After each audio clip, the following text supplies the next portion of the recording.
سب سے بڑا گناہ کس کے بعد؟ شرک کے بعد. اس لیے کہ جب آدمی نماز چھوڑ دیتا ہے، نماز قائم نہیں کرتا ہے، تو وہ مسلمان نہیں رہتا، وہ دائرہ اسلام سے خارج ہو جاتا ہے. اس لیے کہ اللہ تبارک و تعالیٰ نے نماز کو جنگ کے میدان میں بھی معاف نہیں کیا.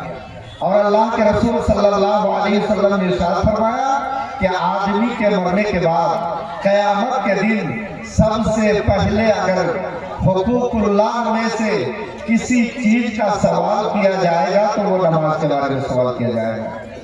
اور حقوق العباد میں اگر کسی کے بارے میں سوال کیا جائے گا تو وہ ناجائز قتل کے بارے میں، خون کے بارے میں سوال کیا جائے گا. ہم مسلمان ہیں، ہم جنت کے لالچی بھی ہیں، لیکن ہمارے گھر میں نمازی نہیں. میں آپ سے پوچھوں کہ ہمارے اس پورے علاقے کے اندر کون سا ایسا گھر ہے جس گھر سے اس کا دادا، اس کا باپ، اس کی ماں جب فجر کے لیے نماز پڑھنے کے لیے اٹھتی ہے تو وہ اپنے سارے بچوں کو جگاتی ہے؟ نہیں ہے، کوئی نہیں ہے.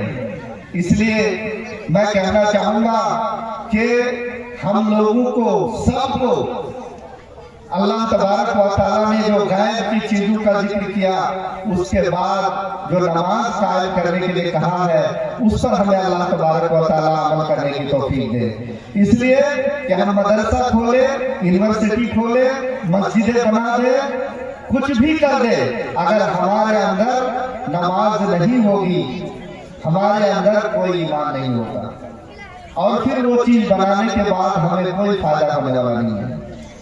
اس کے بعد اللہ تبارک و تعالیٰ نے ارشاد فرمایا وَيُنْفِقُونَ مِمَّا رَزَقْنَاهُمْ وَمِمَّا رَزَقْنَاهُمْ کی آیت جو اس کے بعد والی ہے کہ اس کے اندر اللہ نے فرمایا کہ پھر جو کچھ ہم دیتے ہیں اس میں سے اللہ کے راستے میں خرچ کرتے ہیں. ہم لوگ اللہ کے راستے میں خرچ کرنے کو اپنی مال و دولت میں کمی محسوس کرتے ہیں. آج جلسے میں اگر ہم 2000 روپیہ دے دیں گے تو کل ہم کو مکئی لگانا ہے، وہ کہاں سے ملے گا پیسہ؟ حج اترا ہے، کہاں سے ملے گا پیسہ؟ یہ ہمارے دماغ میں ہے. اللہ کے رسول صلی اللہ علیہ وسلم نے ارشاد فرمایا ما نقصت من مال صدقہ. اگر آپ نے نیکی کے کام کے لیے کہیں پر کچھ دان کیا، خیرات کیا، تو اس میں کبھی کمی نہیں آتی. آپ یہاں 2000 دے دیں، 5000 دے دیں، 10000 دے دیں، اللہ تبارک و تعالیٰ اس کا کوئی نہ کوئی راستہ نکال دے گا اور آپ کا وہ کام بھی ہو جائے گا.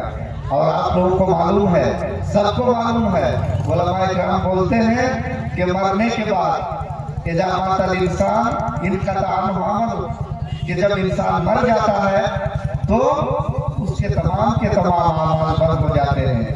صدقہ جاریہ اگر آپ کر کے گئے ہوں گے تو آپ کو اس کا بدلہ ملے گا. اگر آپ کی نیک اولاد ہوگی جو آپ کے لیے دعا کرے تو آپ کو اس کی نیکی ملے گی.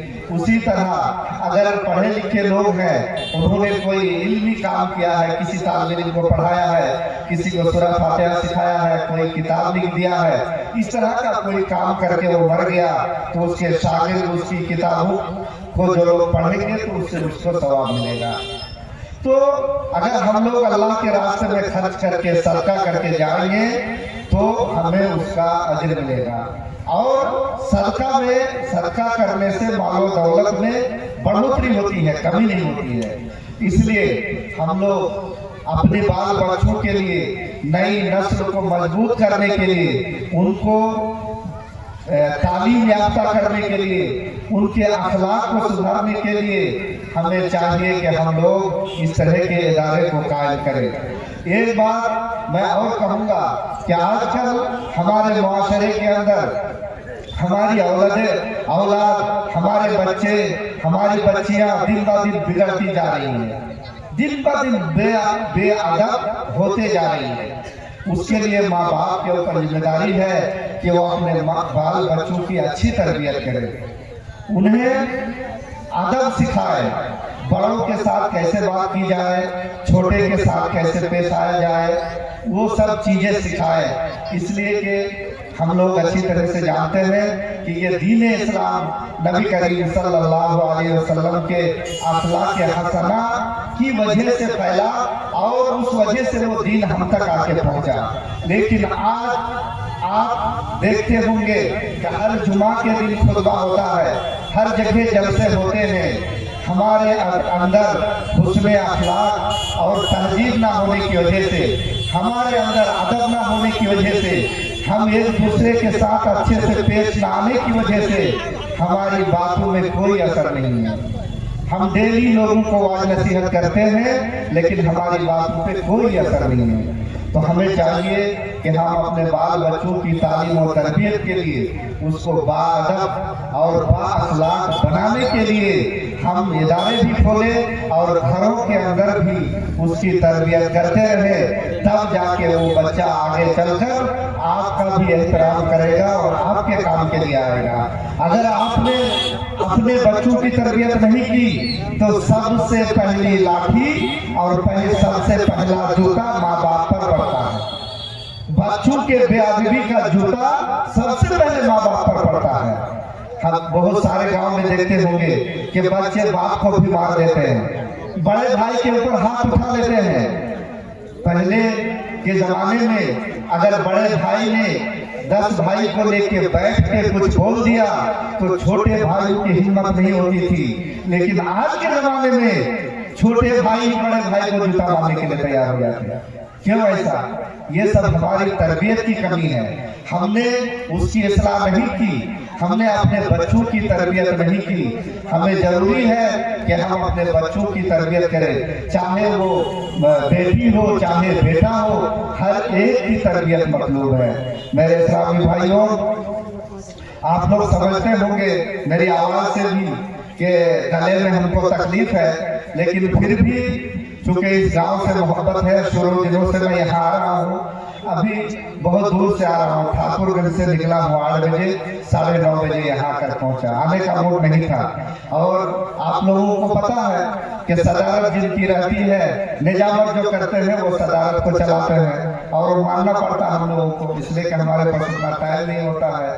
اس لیے میں انشاءاللہ اپنے باتوں کو یہی سے میں ختم کرنا چاہوں گا اور آپ سے یہی کہوں گا کہ مدرسے کے ساتھ ساتھ اپنے بال بچوں کی تربیت ضرور کریں، گھروں میں بھی کریں، ہر جگہ اس کا خیال رکھیں. اور ابھی جو ہماری نسلیں بہت طرح کے نشہ وغیرہ میں مبتلا ہو گئی، موبائل میں گیم وغیرہ میں مبتلا ہو جاتے ہیں، یہ بھی موبائل کی عادت بھی نہ لگائے بچوں کو، موبائل کی عادت سے بھی بچا کے رکھیں. اگر آپ اس سے بچا لیتے ہیں، آج کے دور کا سب سے بڑا فتنہ اگر ہے تو بچوں کے لیے موبائل ہے. اور موبائل کے بارے میں آپ جانتے ہیں کہ بچہ کچھ بھی ٹیڑھا میڑھا کر کے بول دیتا ہے، یوٹیوب میں منہ لگا کے وہ زبان یوٹیوب سمجھتا ہے. بچہ کو کیا چاہیے وہ آپ نہیں سمجھ پائیں گے وہ کیا بولا، لیکن موبائل سمجھ رہا ہے. اور اس طرح کی چیزیں نکل کے آتی ہیں، چھوٹے چھوٹے بچے جن کے اخلاق برباد ہوتے ہیں. آج کل میں نے دیکھا کئی جگہوں میں چھوٹے بچوں کو وہ یہ بول رہے ہیں جے شری رام بول رہے ہیں. چھوٹا بچہ سمجھ میں نہیں آ رہا، بولا یہ کیا بولا، بولا جے شری رام بول رہا. اس میں دیکھ کے اس لیے کہ ہمارے یہاں ہندوستان کے اندر جو ٹیلی ویژن کا سسٹم چل رہا ہے، انٹرنیٹ کا جو سسٹم چل رہا ہے، یہ ہمارے ہاتھ میں نہیں ہے، غیروں کے ہاتھ میں ہے. جن اسلام کنٹریوں کے اندر، اسلامک کنٹریوں کے اندر جہاں پر ٹیلی ویژن کا جو رنگ ہے، جو ٹیلی ویژن کو چلایا جاتا ہے، یوٹیوب کو چلایا جاتا ہے، اسلامی کنٹری میں وہ غلط چیزوں کو آنے نہیں دیتے، اس پر بین لگا کے رکھتے ہیں. لیکن ہمارے ان دیشوں میں خاص کر کے انڈیا ہو گیا، جہاں جہاں پر غیر اسلامی ملک ہے وہاں پر کسی طرح کی کوئی پابندی نہیں ہے. خراب سے خراب چیزیں آ رہی ہے اور ہمارے بچوں کے اخلاق کو بگاڑ رہی ہے. اس لیے اس سے بچانا بھی بہت ہی ضروری ہے. آج کے دور میں تربیت میں سے ایک چیز ہے کہ بچوں کو موبائل کی عادت چھڑانا ہے. اور جیسے پہلے بچے کھیلتے کودتے تھے، کھیلنے کودنے کا سامان لا کے اسے دیا جائے اور اس کی تربیت کی جائے. چونکہ آپ لوگ جانتے ہیں حدیث میں آتا ہے کہ بچے کو سب سے اچھا تحفہ اگر ماں باپ کی طرف سے کوئی چیز ہو تو وہ حسن اخلاق ہو، اچھی تربیت ہو۔ اس سے بڑھ کر اچھا تحفہ کچھ نہیں ہے، اس سے بڑھ کر اچھا ہدیہ کچھ نہیں ہے۔ اس لیے ہمیں چاہیے کہ ہم اپنی بچوں پر بھی نگاہ رکھیں، ہم اپنے بڑے بچوں پر بھی نگاہ رکھیں۔ اگر ہماری بچیاں بالغ ہو گئی ہیں تو وہ موبائل پہ کہاں بات کرتی ہے اس پر بھی ہمارا دھیان ہونا چاہیے، تب ہمارا گھر، ہمارا معاشرہ ایک اچھا معاشرہ ہوگا۔